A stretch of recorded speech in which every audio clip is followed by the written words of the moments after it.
Test, test. I don't think the mics are on.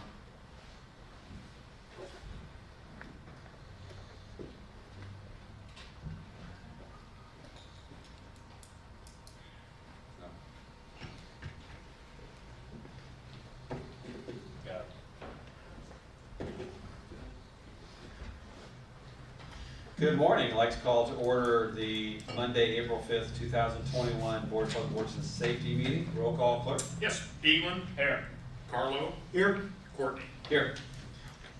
Board, have you had an opportunity to review the meetings from March 15th? If so, we'll accept the motion to approve those, unless there's an amendment you'd like to make.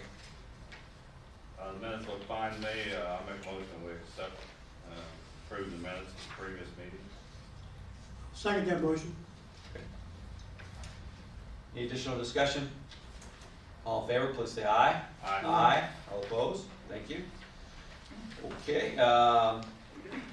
Moving on with utility adjustments, I'll ask our utility superintendent, Brian Jackson, to speak, please. You guys should have a revised leak adjustment policy. I'll go over it. There's just a few minor changes that we're making to it. In the past, it was circa 2010, I believe, that they increased the required adjustment amount for somebody to come before the Board of Public Works to get an approval, and they've changed it to $500. What we'd like to do is change that to $1,000. And the only other thing on your new policy is that we put the dates of the meetings. The BPW meets on the first and third Monday. Other than those two changes, everything else is the same. In the past, the State Board of Accounts has requested that we get these policies like this approved before the BPW if we're going to implement them in the water office. And that's why I'm here. This will kind of limit the number of people that have to come before you guys too, because pretty much I review them anyway and approve them before they ever get here anyway.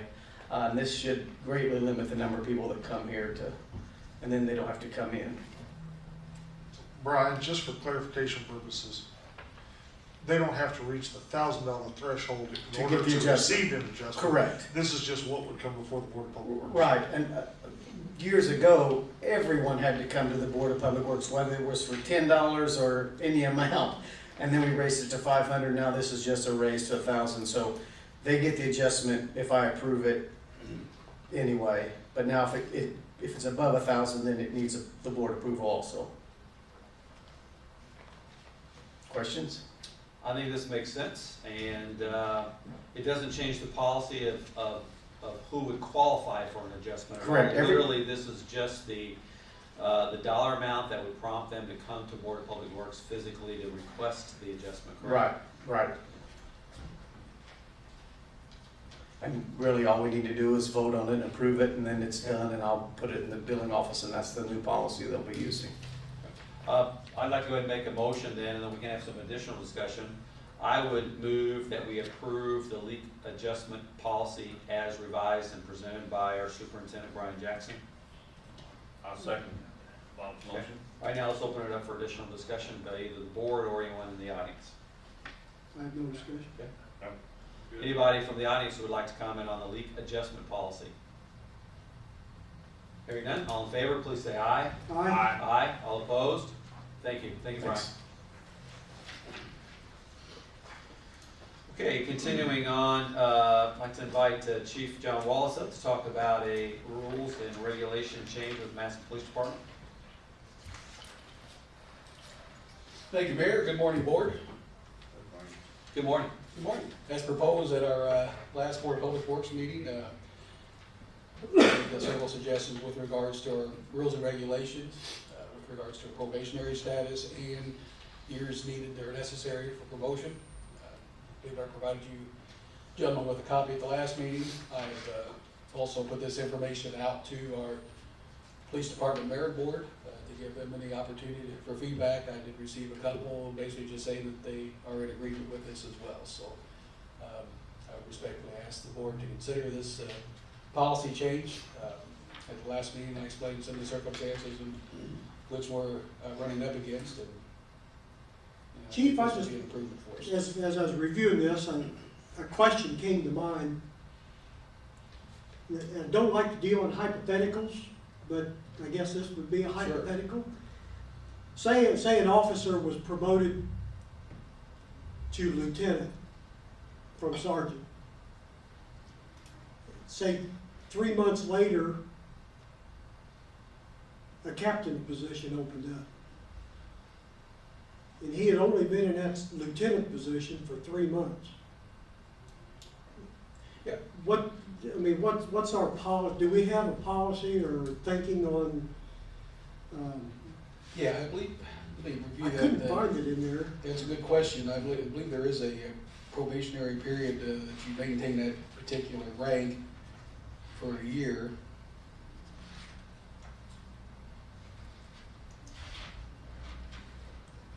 But I'd have to review that to see. But it's a good question. And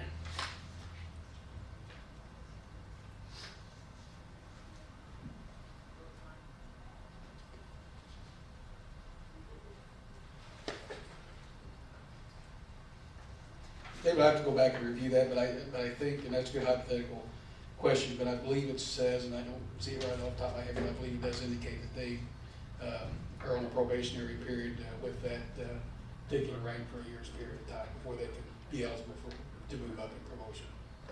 But I'd have to go back and locate that within the rules and regulations. But as I'm standing here, I'm almost positive it does indicate that, but obviously not in the paperwork that I gave you. But I know in our guidelines somewhere it does. So, Well, if not, I mean, that would be something that I could bring back before the board and we can make a recommendation and tweak it. I believe it's in there, I just don't have it in front of me. I guess it just maybe open it up for discussion. Sure. Yes. Yeah, What good point. would be your thoughts on someone serving, Yeah.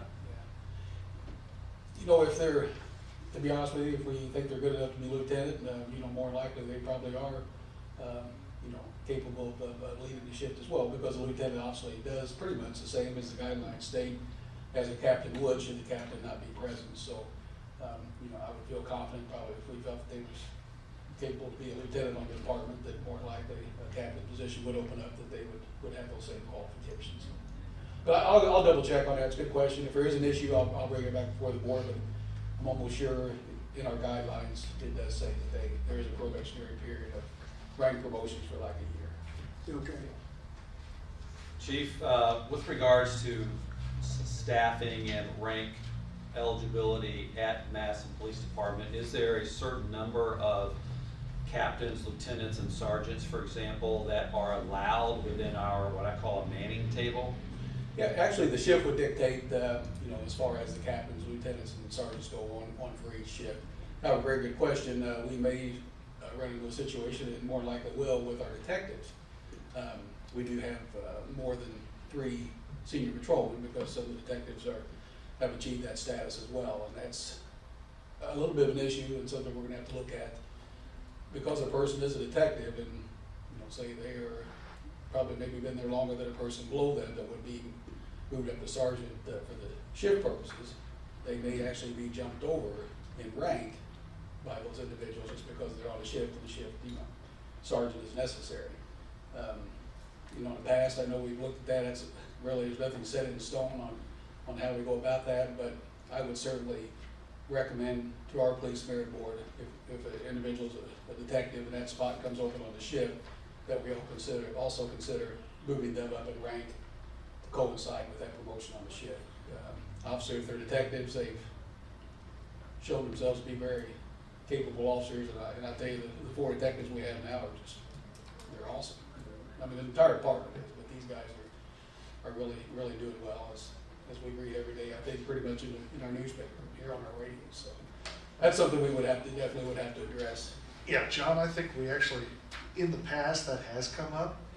And I think what was determined at that particular time was that the individual who wasn't, if they were a detective and they were eligible, they could go ahead and apply for that promotion. But you may have to have 2 promotions at that particular time. Correct. Yes. And then you would have 2 people that would be of the same rank, but one may be a detective. Yes. And I think that's how Yes, it's been. I think that's correct. I think they go through the testing process. If we didn't do that, it would almost be punishing them for being a detective. So we certainly certainly wouldn't want to do that. So that's something we'll keep a close eye on and make sure that all, that's another great question, make sure that all The same would thing fall is, into place. yeah, the same thing has also come up with assistant chief. Because there have been occasions where the individual who's an assistant chief comes from whatever rank, and they should not get passed up on promotions just because Yes. they're the assistant chief. Yeah. And they're able to apply all the way through, because if they were ever removed from assistant chief, then they're supposed to go back to the rank. Previous rank, yes, Yeah. that's correct, yeah, it's a good point. So, Yeah, that's something we'll have to monitor closely to make sure that we don't have an oversight on that when that does happen. But those are all very good points, because like I said, essentially we'd be almost punishing them for being a detective, and we don't want to do that, so. Right. Chief, do you have a detective assigned to each shift? Our detectives will work split shifts. I'll be honest with you, it's almost hard to assign them to each shift. For example, 2 weekends ago, I think all 4 were called out periodically throughout a weekend. It's kind of on almost an as-need basis. Now, we do have them split up time-wise. I do have one coming in at 8. We do have a couple that generally will come in at noon and work out through the evening. And essentially, they adjust their schedules almost on a daily basis, depending on the need that they have. They may have, for example, a CAC, a Child Advocacy Center interview with a victim of a child molestation, or whatever it may be. So they'll have to come in early or come in late for those. So, their hours vary, but we do try to split them up where they're not all 4 essentially there at the same time. Sometimes that does happen depending on what we have going. They're not assigned to a specific That's shift. correct, yeah.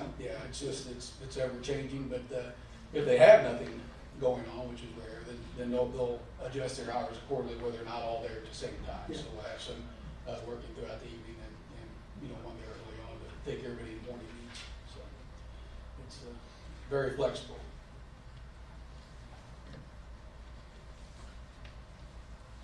I'm personally fine with what you're proposing here with regards to reducing the tenure that's required in order to be eligible for promotion to one of these ranks. Did you have a former Carl? Did you have? No, I just want to make sure you said that the merit board did review these, and there was nothing negative to come back on these. Yeah, that's correct, sir. I did send all these recommendations to them, and I think I got several responses back, and both are in the favor. Oh, good, good. But with that in mind, then I'll make a motion we accept these changes. I'll second Carl's motion to accept the recommendation. Okay, so we have a motion and a second on the table to accept the recommendations by Chief Wallace with regards to the tenure required for eligibility of the rank of captain, lieutenant, and sergeant, as well as, I'm looking at this, now there is a reference to. There's a senior, and senior patrolman. Okay, gotcha. No, I'm sorry, I apologize, senior patrolman stays the same. Okay, so. There was an additional recommendation on that with regards to tweaking the rules and regulations to coincide with section 2, which says all new hires on probation status for a period of 1 year or longer. I did make an addition to probationary period, which was missing from the probationary period, yes. So I added a number 4 Okay. to section 4, which basically says probationary period may be extended 6 months past the 1-year anniversary date at the request of the chief or major, and only with the approval of the police merit board. Okay. Okay. So we have a motion and a second. Any additional discussion, board? Is there any discussion from anyone in the audience with regards to this proposed change? Are you done? All in favor, please say aye. Aye. All opposed? Thank you. Chief, thank you very Thank much. you, sir. Okay, let's go ahead and, Deputy Mayor McGee, is it okay if we go through the new business real quick and then we'll get your in-depth report here toward the end of that? Perfect. Okay. Let's continue on then. We have a street closure request for Unbroken Circle. yes, we have resolution number 23-2021, a resolution of the Board of Public Works and Safety of the City of Madison, Indiana, regarding street closings for Unbroken Circle, presents Billy Strings. Whereas there's been a request filed by Brent Turner on behalf of Unbroken Circle Productions, LLC, for a street closing in conjunction with Unbroken Circle presents Billy Strings event to be held on May 21st and May 22nd, 2021. Now therefore be it resolved by the Board of Public Works and Safety of the City of Madison, Indiana, that the following streets shall be closed from 8 a.m. to 12 p.m. on Friday, May 22nd, 2021, and Saturday, May 22nd. That's Friday, May 21st, 2021, and Saturday, May 22nd, 2021. West Street from First Street to Vaughn Drive, Vaughn Drive from West Street to Central Avenue, and First Street from West Street to Central Avenue. Be it further resolved by the Board of Public Works and Safety of the City of Madison, Indiana, that said streets as closed shall be in the supervision and control of Unbroken Circles LLC at the Times Square Club for the year 2021. Okay. Anybody here from Unbroken Circles? Is Brent here, perhaps? Maybe Drew? No. We did meet with them previously. This is about Bicentennial Park, using that venue. That's why the street closure request around Bicentennial is requested. Unbroken Circles is music promotion business with 2 local residents here. And Billy Strings is a Grammy Award-winning bluegrass guitarist. So we can take action on this today, if that's okay with the board. I'll move that we approve Resolution 23-2021 with regards to the street closure request from Unbroken Circle for the Bicentennial Park concert of Billy Strings. We have a second? Second for motion. Okay. Board, any additional discussion? Any discussion from anyone in the audience? Hearing none, all in favor, please say aye. Aye. Aye. All opposed? Thank you. We have a street closure request for VanWye wedding. Is anybody here representing the VanWye wedding? Yes, please come up. This is resolution number 24-2021, a resolution of the Board of Public Works and Safety of the City of Madison, Indiana, regarding a street closing. Whereas there has been a request filed by Brock VanWye for a street closing in connection with his wedding to be held on Saturday, October 23rd, 2021. Now therefore be it resolved by the Board of Public Works and Safety of the City of Madison, Indiana, that the east and west lanes of Broadway Street between Main Street and 3rd Street shall be closed on from 12 p.m. to 4 p.m. on Saturday, October 23rd, 2021. However, if the Trinity United Methodist Church located on Broadway Street has an event at that time, only the east lane will be closed. Be it further resolved by the Board of Public Works and Safety of the City of Madison, Indiana, that said street as closed shall be in the supervision and control of Brock VanWye at the Times Square Club for the year 2021. Good morning. Connie, How are you? And who are you? I'm Grandma. Hi, Grandma. I'm Brock's grandma. We love our grandma, so welcome to the Board of Public Works and Safety. So I said, okay, they're living in Mississippi right now, so we're doing everything long distance. He's from here, but so I said I'd be the stand-ins. So the only question I have about this, and I see one of the board members in the audience for Madison Main Street, is whether or not Farmers Market would be there that morning, October 23rd, and because Madison Main Street has the Broadway Fountain area reserved beginning last Saturday, I believe, to the end of October for their Saturday morning farmers market. And I know that when we get into the fall area and the weather gets a little colder, there's less vendors who are there, but they have it under control, I believe, until 12 or 1 o'clock. 1 o'clock. 1 p.m. This begins, there's going to be a little bit of overlap there. I don't have The an wedding issue. is scheduled for 2:30 in the afternoon. Yeah. So, The only issue would be setting up. I'm assuming that might conflict with vendors who would be there for farmers markets. okay, all right. But It's a small wedding. Mhm. There's maybe 30 to 40 people, and maybe not all of them will be at the fountain for the ceremony. So I don't know where we go from here. I mean, do you expect that you'll be setting up chairs on the north or south side of the fountain? probably the south. Okay. Would it be a conflict if we change this from 1 to 5, so that farmers market is ending, and then you can come in and set up and be maybe ready in the 90 minutes that it would require. I want to make sure there's not a conflict because there's already a reservation there for the farmer's market. And then, of course, you could coordinate with the Madison Main Street executive director, and I'm sure they would be happy to work with you too. We just would not want to create a conflict I understand. without making you aware that it exists. Yeah, well, unfortunately, they jumped ahead and put the invitations in for Sure, printing. sure. And, so this is I Instead of guess waiting- I'll have to Well, follow let's- up. Sorry, let me, so my attorney, I'm gonna take my attorney hat off Okay. and put on a logistical hat. Do you know which way they plan to face? She just said I thought they would, south side. they're They're gonna put the chairs on the south side facing north. facing the fountain. Would it make a difference then if it was on the other side, if we could? They generally are only using the southern side Mhm. for the vendors. Now, if they have a lot of vendor registration, they actually have all the way to 3rd Street reserved. But historically, it's been on the south side there where everybody is organized.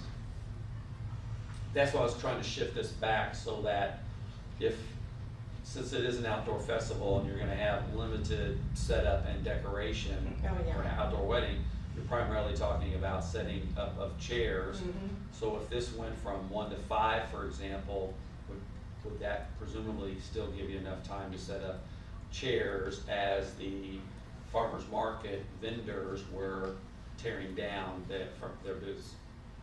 I think maybe we could work that out. I'd like to invite one of our Madison Main Street board members who happens to be in the audience who could comment on that.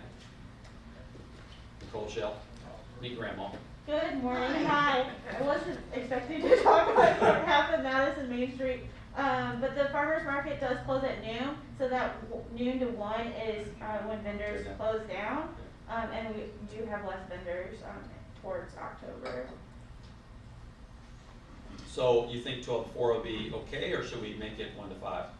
I think if you do like 12:30, kind of split it in the middle, Okay. that gives about half an hour for vendors to kind of get mostly cleaned up, and then you can move in, and they don't typically set up on the lawn area anyway, the vendors. And coordinating with Madison Main Street, they will be more than happy to cooperate with you, Grandma, to Great. get this organized. Oh, well, that's, Is it okay with you if we modify this resolution then, board? We'll take a motion, a second, and then we'll finish the discussion on this. I make a motion, we amend resolution number 24 to start at 12:30 and end at 4:30. And that's the motion. Okay. I'll second that motion. do you need my name rather than Grandma? Yes, please. Linda Barbeau. Barbeau. Thank you, Linda. All right. Any just discussion, board?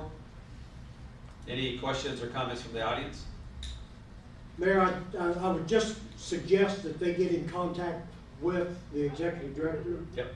and make them aware of the wedding and the date, so that, you're not both down there the same day, and neither side knows what's going on, so. Linda, their office is on West Main Street, and it's Austin Sims. And we're gonna give you her card before you leave here Excellent. to coordinate, and I'm sure it'll all work out fine. Yeah. Great. Thank you very much. Thank you. All in favor, please say aye. Aye. Aye. All opposed?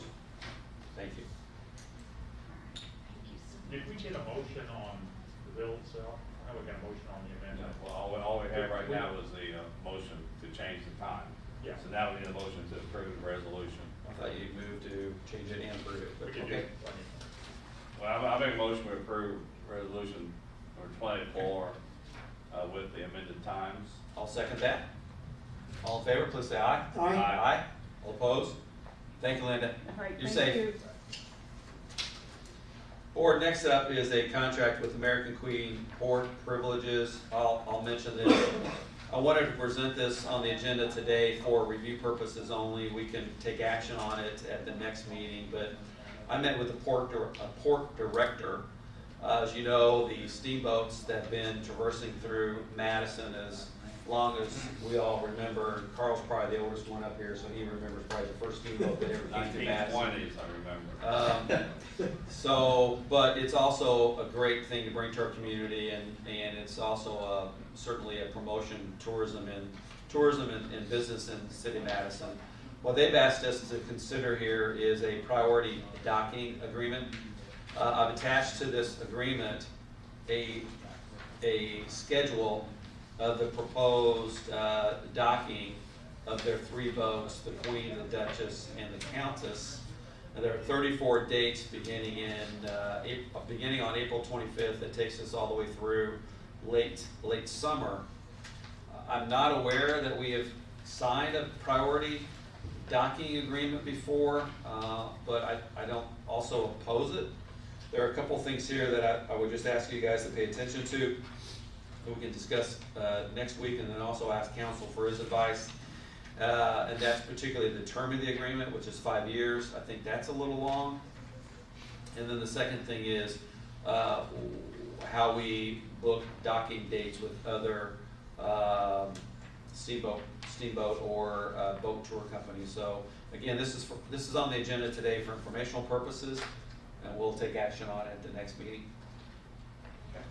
Okay. Thank you, Mayor. Thank you. Mayor, I noticed one of the dates here is July 3rd with the American Duchess. And that's an all-day, 7 a.m. to 6 p.m. Yeah, that'll be a problem with Regatta, so we'll have to see if there's any conflicts. If Regatta announces this week, which I believe they will, that the Regatta Festival is on, but Yeah, that's what I was. Spoiler noticing, alert. If there was anything that could possibly Sorry. conflict with Regatta, so. thanks for pointing that out, Member Carlo. We'll bring this back in the next meeting, and now I'll ask Nicole to come up and talk about PACE applications.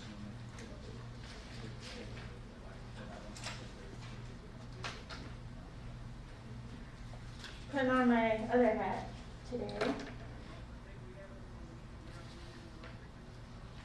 Couple of PACE projects for you. The first final check is for 910 West 2nd Street. Marlene Baker. She worked on her storm windows and windows. And I know the pictures from further away, but they do look a lot better, function well, which they didn't before. And her request is for $1,412.02. Or if it's okay with you, we'll take all the final pay applications under advisement with one motion. Keep going, Nicole.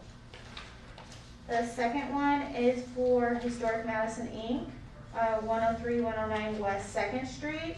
They worked on the wrought iron fence and limestone retaining wall.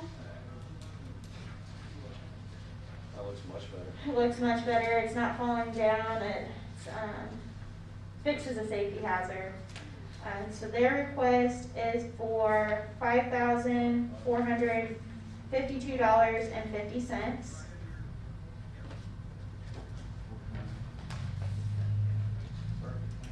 And the last final is for Jackie Knoble, 701 Walnut Street. She worked on her gutters and downspouts. She had half-round gutters that literally had holes in them. So she replaced them with the same material. Instead of doing a more modern look, she stayed with the half-round gutters. And her request is for $1,720. And these were all done according to their grant applications and were complete. Looks great. Does anybody know what was at that location before this business?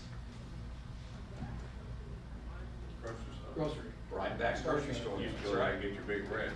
That's why they had the greatest candy counter, other than Murphy's, in Madison. Could actually get 3 pieces of candy for like a penny back then. It was awesome. Well, it's next door to this building when you were a tough kid growing up. Next door, and the right back liquor store. Exactly. The liquor store was next door. I'm in person, you remember. Yes. All right, board, any questions for Nicole with regards to these final PACE applications? The projects all look great. I make a motion, we accept all the final PACE grants. I'll second that motion. Any additional discussion? Any comments or questions from anyone in the audience? Hearing none, all in favor, please say aye. Aye. All opposed? Thank you. And midpoints, or 8 midpoint. Yep, one midpoint, D Wolf Enterprise LLC, Jimmy Davis, has submitted his request for 819 Walnut Street. Most of the work has started on the back, but you can see the picture, that dumpster's full from just that one building, so they're working hard to get that project done. Their request is for half of their grant, which is $3,750. Would they be painting the exterior on this? Because I know there's a lot of damage there on that building, and whether it's gonna be stripped back to natural brick or paint, I think it would enhance the neighborhood to have some exterior work mentioned on this. All right. Good I question. do not see paint on here, but they're gonna be tuck pointing the front of that structure. My guess is they probably will paint, at some point.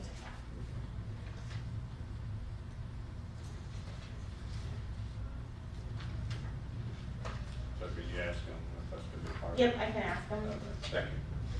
I'll move that we approve the midpoint application for 819 Walnut Street. I'll second that motion. Any additional discussion?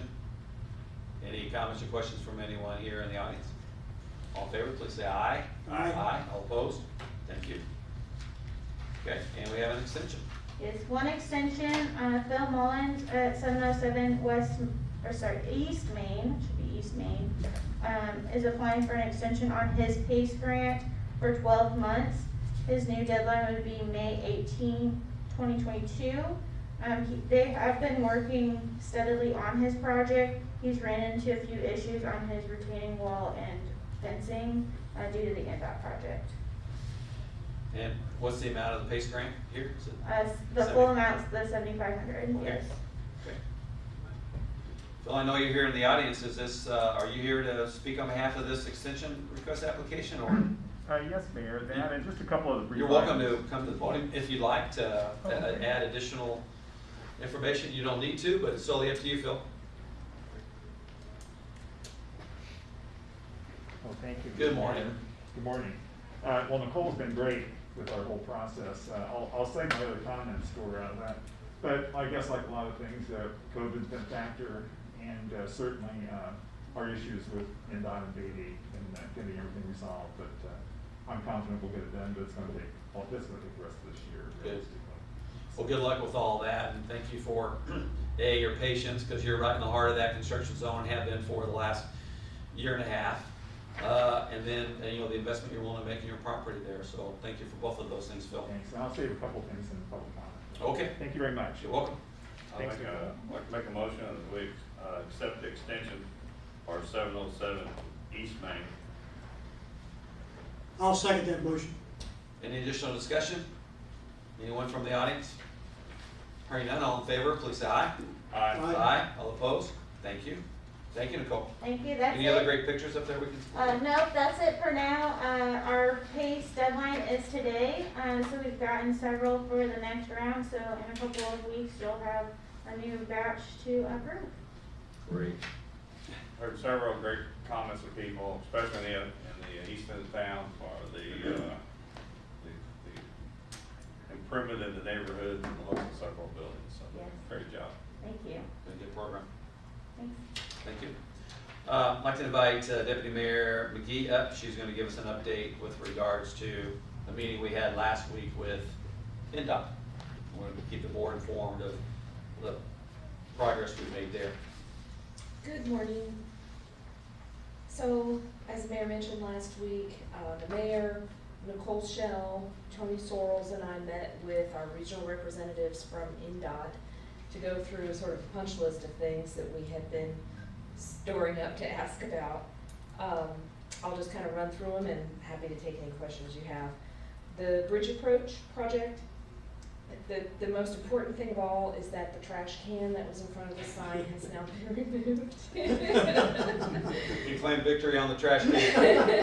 It was badly designed, and they, I think, were even a little bit surprised about the placement of it, so understood completely, and I think we met, I don't know, Tuesday with them, and it was gone by Thursday, so they got right on that. And Nice looking trash can though. It was a nice looking Yeah, trash it can. is, We- Nicole, yeah. We We will- did not lose the trash can, we will we just moved reposition it. someplace that makes sense, It maybe. was a hot item on social media. Oh, yeah. Made the paper. Yes.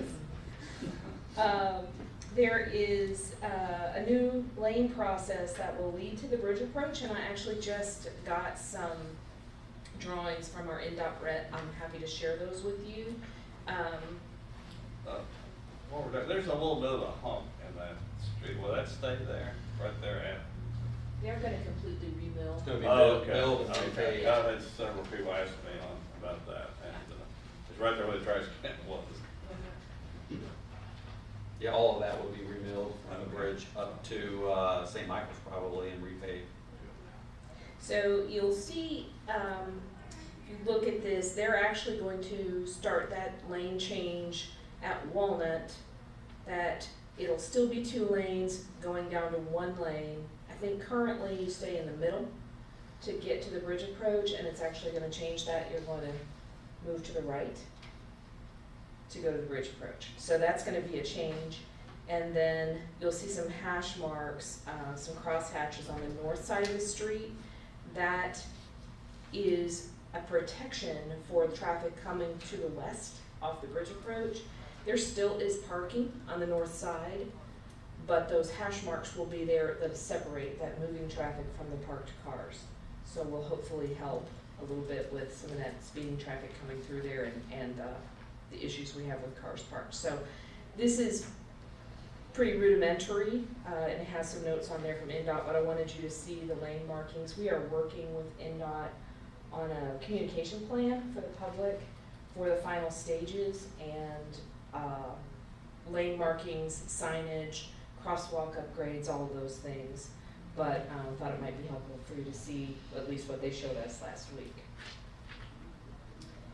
Mindy, with regard Yes. to this, does this mean there isn't any parking on the south side? I need to confirm that because her email says that parking will remain on the north side. I think there is parking on the south side as well. It's just where it currently is, and there's no cross hatches to protect it. It's just the way it is now, Okay, gotcha. is my understanding. Because there but I'll are confirm that. signs as you're heading east with regard to merge lanes. Signs are already there, they're blocked out because they're not operative yet. But it feels counterintuitive to shift to the right rather than stay in the left lane. Mhm. But that's exactly what's gonna happen here as you go east on Main. Once you get up toward East Street, or I should say toward St. Michael's, you're going to be shifting to the right lane rather than staying in the left lane. It just is gonna feel unnatural based on the way that it's laid out currently. So again, we'll have communications out for the public as much as we can early in the process as they finish up, and hopefully get some good information in. I know they're upgrading signage. Beatty will be back on site late April, early May to finish the project and complete the final stages. They'll be working on milling and paving the road, so they'll have signage out for those days when they need parking removed, so that they can do that. I would just ask the public to keep an eye out for that and pay attention for the timing of that. And they will be upgrading the crosswalks and signage through that stretch as well. Any questions about the bridge approach? project? Just FYI that they're gonna be upgrading the crosswalks where there are crosswalks, but not every corner is gonna be a crosswalk. Correct. Just, that's also gonna be a little confusing. Basically, the crosswalks will be where they are now, but they are gonna be upgraded. They'll have Yeah. additional signage and different signage. Hopefully, we can draw people's attention back to the fact that pedestrians will actually be So- crossing. For pedestrian safety, they should, once this is done, they should cross at the crosswalks or at the stoplights and not corner to corner where there's no crosswalk. That's also gonna be a bit of the educational element to this, because there's a lot of traffic there, and it does come from it is one way heading west until you get over to about St. Michael's, then it opens up to two lanes, I'm sorry, it's one lane. It'll open up to 2 lanes, which makes that a wider section that's gonna be unsafe for pedestrians to cross. So they should go to East Street or Walnut Street to cross. Have they identified where the crosswalks are gonna be? They're where they are now, which is East Street and Walnut Street. Okay. And they mentioned maybe at, is it Baltimore? There's Baltimore and St. Michael's. Which is narrow. I think they mentioned Baltimore. We had, I think, requested St. Michael's, that they consider St. Michael's as well, but we don't have final word on it. I think They were hesitant to do St. Michael's because that's where it goes to 2 lanes each way. It's still 2 lanes each way, which is gonna make it a less safe crosswalk. I would count on it the way they are marked now, unless we could get them to add one of the others. All right, golf cart crossing at 421 in Allenbach. This, you might have noticed already, there's, NDOT has been out to put signage up that is going to be a golf cart crossing at that intersection. And the intent is to make that a safer passage for people who would do golf carts down Hatcher Hill. They can cross safely at 421 in Allenbach and then use surface streets to get wherever they need to downtown. So that's the intent. That signage has already gone up, some of it already by NDOT, and as the weather gets warm consistently, they're gonna install rumble strips leading up to that, and improved deceleration signage. As you come around that corner where it goes to 45, they're gonna back that up a bit so that people slow earlier. And all of this is subject to a revised golf cart ordinance that's on first reading, I believe, tomorrow night at Right. City Council, Yes. correct? Yes. But I thought you might get some questions because that signage has gone up. They got right out there and started putting signage up, so. All right, Hanging Rock Hill, that's always a topic that we discuss with NDOT, so we brought it up again. We still have truck traffic, large truck traffic being sent that way through GPS and other mapping services, so we're working with them to see what we can do to reduce that and correct that issue. They are working on having the weight limit, that information removed from the national truck system as a GPS truck route. So hopefully they will get that completed and it won't send them that way. When that is all done, we'll have that listed as local traffic only. There will be no trucks over 10 tons listed there as well, and then they're gonna improve the signage, so hopefully that will all help. So the state is working with the mapping agencies? Yes. So I might just make a bit of a clarification there, which is Hanging Rock Hill is part of State Highway 7, which is part of the interstate trucking system. They want to have it essentially labeled differently, but they will not ban truck traffic on Hanging Rock Hill. What they've agreed to do is reduce the tonnage limitation down from 12 tons to 10 ton, which matches our weight limit. But we'll still continue to experience issues with large semis trying to traverse Hanging Rock Hill. We're trying to avoid that with changing the GPS so it sends them around the bypass rather than up Highway 7. So it'll still take a long educational process to get that to where there's less truck traffic on Hanging Rock Hill. I don't believe there's a lot of truck traffic on Hanging Rock Hill anyway, but and I also think maybe the community thinks that trucks aren't allowed on Hanging Rock Hill, but they are. This is to try to encourage them to go around the bypass, particularly the larger semi-tractor trailers that are heavier. Well, I think the two main issues there is the trucks use their mapping system Yeah. that they're providing. And then the signage at Clifty Drive. I think, you know, there needs to be improved signage at Clifty Drive, because once they come down 7, you know, you get to Green Road, State Street, You're committed? you're Yeah. pretty well committed. They also agree to relocate signage, to make it better. So over time, we'll hopefully see a reduction in truck traffic on A&R. Thank you, Anything Mayor. else, Minnie? Yes, I do. 421 in Main Street intersection on the northeast corner, there's a blocked drain there. And we've had some heavy rains recently. I know it was very flooded. It's been that way. We've had several calls to NDOT to try and clear that. It is their drain. We didn't hear back from them after several phone calls. So our street department went and used a vacuum and tried to clear it to help the flow a little bit. They got a little bit, they did not get it all. So we let NDOT know about that issue, and we've reported that there's a service request system that NDOT has. We've reported it to that, so they'll assign somebody and get down here and with their vacuums and get it taken care of, hopefully, if they have not done so already. Traffic lights, we also have used that same system to report 2 traffic light issues at 421 and West 3rd Street, and also on Main and Walnut. I believe there was a light out, and I'm thinking just bulbs, not the entire light system. And we've reported both of those, so if those haven't been corrected yet, they will be very quickly as well. Those are escalated issues.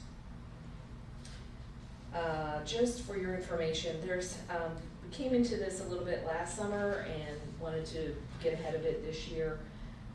We're working on submitting requests for permits from NDOT. They'd be annual permits to take care of some issues on our own in their right-of-way as needed. So grass cutting, for example, at the bridge approach, maybe the roundabout on the hilltop, other right-of-way areas where we want it to look nice. NDOT's schedule is that they will cut grass twice a year, and that's not gonna be enough for us, especially at our gateway. So we will work on a permit to go in and cut that as needed on our own. And any landscaping at the gateway and bridge approach that we wanna do, we'll permit that as well, so that we can do what we think looks nice. And then miscellaneous, this is not NDOT related. City will be supporting the Madison Regatta this year, along with the Jefferson County Board of Tourism, in the amount of $50,000 from each entity.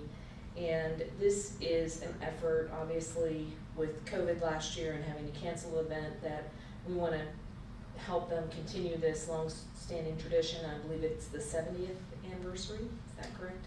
It's the 50th anniversary of McCormick's Gold Cup victory, and it is the 70th running of the regatta. Okay, so we felt it was an important year to support that, and we also see that as an investment to reignite the local events and festivals that we didn't get to have last year, so hopefully that will help. And then Regatta obviously has some significant fundraising to do on their own to pull off the event and get everything organized, so wanted to make you aware of that investment as well. Any questions? Maybe just a question. I don't think they probably didn't get it last year because things were canceled. But I think in 2018 and 2019, the regatta received a grant from the state. If I remember right, it was $50,000 maybe each year. Power Racing Grant. Yeah, and I wondered if, is that grant still in effect? Is that an option for the regatta to? I think those funds were used to do quite a bit of infrastructure improvement along Vaughn Drive Yeah. that facilitated. It wasn't an operating type grant, it was to make upgrades for electric service and sound and those types of things. I think that money was spent as per the terms of the grant. I was just wondering if those Yeah. grant opportunities were still available to the regatta. I know Regatta's exploring those. Okay. With the state. Thank you. Any questions for Minnie? Okay. All right, let's move on to the agenda with regard to claims. Mayor, to have an opportunity to review the claims. With that, I'll make a motion that the claims be approved and submitted. I'll second David's motion. Okay. Any additional discussion? All in favor, please say aye. Aye. All opposed? Thank you.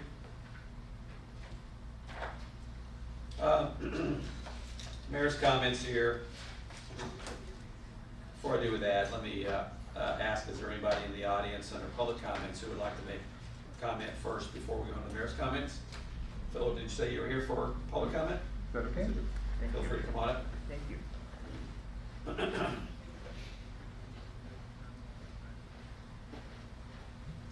Thank you, Mayor Courtney and board members. First of all, thanks again for the PACE grant extension. Very much appreciated and You're welcome. I guess necessary given the circumstances. And thanks to the Deputy Mayor for all your work on the 421. And of course, again, we're ground zero, or sort of, because our law is there. But nonetheless, just a few comments. And I applaud you for your proactivity and advocacy for all of us in the area, and sympathy. I guess that's all part of it. But I do, actually one of the things I wanted to point out was to request a crosswalk at Baltimore. I mean, obviously, I think that's, when you think that, the last, the sidewalk only goes, as you know, another block from that location really. And so I think that's the point, because we see a lot of walkers coming our way, which is great, and joggers. And I think that would be, a very welcome thing to have, would be a crosswalk there. So on that topic, I'll just say that we did request that early. They have said no, because their engineers view that as a dangerous crosswalk. And so east and west of there are more safe locations for a crosswalk, which is where they are placing their resources. So you don't think they're gonna change their mind? No. Okay. And I know that speeds always has been a concern for, I'm sure, everybody here, et cetera. I mean, when we're out front and we see whenever the light changes and the traffic comes our way, again, for some people or some vehicles, it's just like getting the green flag of the first lap of Indy. I mean, they just come racing and roaring into town. So I don't know what we can do as far as maybe having some, occasionally having a patrol car there to speak to the chief about that, or again, reducing the speed. I'm not sure what the solution is, but I think a little bit of help and consideration on that point would certainly be welcome. And again, following up on the deputy mayor's comments on communication, I mean, I checked in this morning. There's been a Facebook post on Project 421 since January 24th. Yeah. And obviously we need, a little more information. The information we shared today is really fresh. It's just a few days old. I know they're working on that messaging, as we had talked about with them, Phil. Right. So expect a lot more information as we get into the next couple of weeks before they redeploy back to the site. Okay, very good. And then, there was a parking, they put a parking notice out last week. Well, in fairness, probably 10 or 12 days ago, whenever it was, just for Baltimore there, for that work that was done there. But again, it wasn't very much notice for people. We weren't personally affected, but again, you'd think that maybe a week's notice would be reasonable. I know that may not be possible in every instance, but again, having a little more proactivity in that regard. And then finally, really, it's just the sensitivity to historic preservation. As you note, I'll just briefly read an email response I got. Of course, again, I'm not trying to drag the city into our issues with our tort claim, but this is what a response I got from Kyle Beatty. And this was quote unquote, and then Nicole has a copy of this email. I don't know where you're getting the repairs must be made in accordance with historic preservation's guideline. There is nothing in our contract about that, but I will pass your position on the NDOT. Well, there's an MOA that clearly delineates what the responsibilities are. So again, I think just trying to make sure that Beatty and NDOT are aware of that and how important preservation is for our entire city is really important. So with that, I'll leave it there. Oh, and then of course, I am happy that we have the streetlights, and we love the streetlights. But as you probably know, one of my neighbors, ironically at Baltimore, turned this off. I don't know. I guess he's an electrician, and he went in and pulled the wires. So I think we would like to see that, turned back on. I'm sorry, are you, oh, you said a street light? Streetlight, the new ones. He went in, as I'm told by my next door neighbor, and disabled it. Cut the wires. He cut the wires. Now, I don't think that's a high crime or misdemeanor, but again, I think there could have been more effective ways. Maybe somebody might suggest him get darkening blinds or something if he didn't like how bright they were. But again, I think that adds to the safety. Again, there's a lot of people there in the evening, and we welcome them. I think they're beautiful and really illuminating. I mean, we didn't know what they looked like anybody else until they were there, but we're very supportive. And again, I think that wasn't the right approach to take. I'm not trying to call out my neighbor, but I think it should be taken care of and reiterated. So, very good. Thank you very much. Thanks so much. Thank you very much, Phil. Take care. Thank you. I don't have a whole lot to add, just we're still working on Main Street resurfacing. It's with a new material that will add additional life to get us to the 2025-2026 grant award for the Federal Highway Grant. Mindy gave a pretty lengthy update on a lot of matters across the city with NDOT.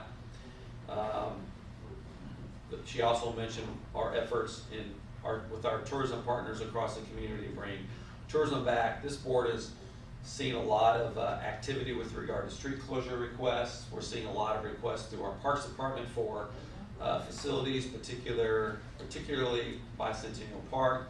And Fagan is doing a tremendous amount of planning and fundraising for different events that the city sponsors throughout the summer and fall. So I would say that all systems are go right now with regard to our bringing back tourism in a major way. We also talked about the bridge approach with our conversations with NDOT. We're experiencing a lot of litter across the community. Tomorrow night at City Council, we'll actually hear a presentation from Mr. Mahoney's Future Problem Solvers of America class on an initiative they have to reduce litter across the community. But I would ask the community as well to, if you see trash, pick it up if you're in a position to do so safely, and then also not to litter. City of Madison's street department is placing a high degree of emphasis on making sure that our trash cans and our areas that see a lot of traffic get emptied. We've added a team to come downtown on Saturdays, Friday nights and Saturdays to empty trash on Main Street. I would also ask the businesses to take some responsibilities with their storefronts and the trash cans that are in front of their storefronts. If you see trash overflowing, please help us by emptying the trash container, because it keeps all of Main Street looking great, particularly those receptacles that are in front of your businesses. So anti-litter is all of our responsibility, and I'm asking everybody to chip in and do it. It's not just the city's responsibility to empty the containers, but we can all play a role in keeping Madison clean, safe, and beautiful. That's really it for my update today. Board, do you have anything? I make a motion we adjourn. I'll second. All in favor, please say aye. Aye. Thank you. Thanks, everyone.